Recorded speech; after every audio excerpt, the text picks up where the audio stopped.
So if you're in 2 games, what do you do in between games? So like if you have a morning game and a evening game, what do you do? So first of all, we already touched on a little bit of nutrition from back-to-back games. If you have a morning game and an evening game, make sure you're eating your meals. So you're not going to want to eat heavy meals where you're going to be kind of weighed down or anything, but you're still going to want to eat some good meals, some stuff, some high in protein, some high in carbohydrates would be great supplements or great food choices to hit your meal. If you skip your meals, guys, you're gonna feel a little tired for your next game and you're not gonna be prepared for it. So make sure you're eating in between games and also staying hydrated. Drink your fluids throughout the day. That's gonna help you prepare for the night game. The other thing to do, so that immediately prior, is going to be, there's a long layoff, so you've probably been sitting around for a lot of the day, and you're going to need to warm back up. So everything that you do prior for the first game, you're going to do for the second game because your body's not prepared for activity anymore. It already cooled down.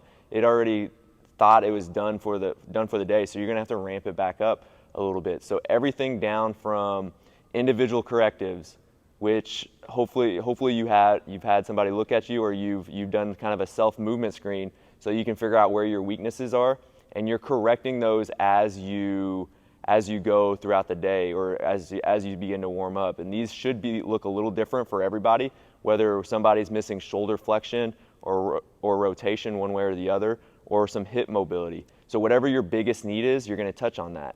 And then the next thing you would go to is a little bit of dynamic warm up. So get your heart rate back up, get moving a little bit more, and this is what something is this general thing, making sure you're hitting the whole body.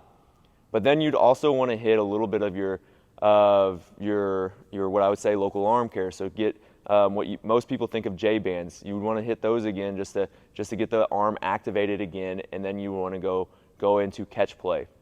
So get the warm up. Now you've already thrown some prior from the last game before, and we want to balance preparing ourselves to throw, but we also don't want to overdo it. So again, I would say anywhere between 15 to 20 throws on the second game of the day would be ideal, and probably staying only at the 60 foot range to the 90 foot range, and probably wouldn't go any further than that.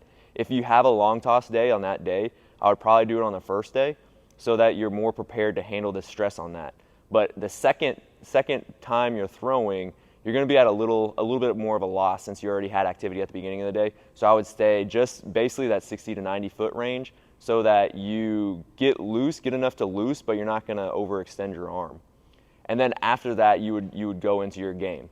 So to recap, in between games, you want to make sure you eat your meals just as you normally would throughout the day. Maybe not anything heavy where you're going to feel a little sluggish afterwards, but some protein, some carbohydrates will be great for you.